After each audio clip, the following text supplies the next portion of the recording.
I just opened this bedazzling kit, which I'm super excited about because I wanted to bedazzle some books and just some different things around the house. So I think this is going to be super exciting, and I wanted to show you how it worked. This is glue, so you're going to put that on whatever you want to bedazzle.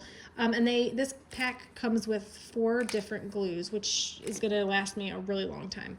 And then it comes with this little pen, which is awesome. So what you do is you take this little pen, and the instructions are in here too, so you can go step by step.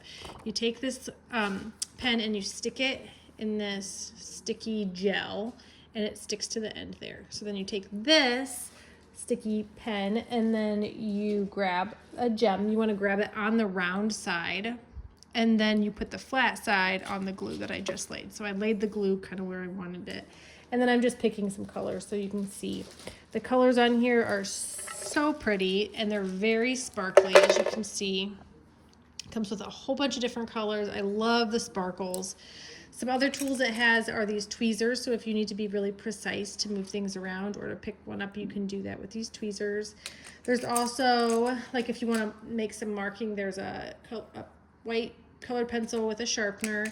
And what I really appreciate is these little trays, because they have a scooper, and so you can scoop the little gems onto the tray, and that way I'm not like having to go over each time to pick a color. I can just have it be closer. It's much more efficient, and it takes much less time to do what you need to do. I love too that this lid comes with 4 different locks on it, so that once I close it, I know the jewels aren't going to get all mixed up. The colors are going to stay where they want. I would say like it is easy to kind of knock this and for the jewels to kind of go everywhere. So I would be kind of careful when you're opening and closing it. But they do keep them separate when it's closed. So I definitely recommend this. I think it's really cool. I'm so excited to use it to bedazzle some of my fun things. And again, all the instructions are in there, so that makes it nice and easy.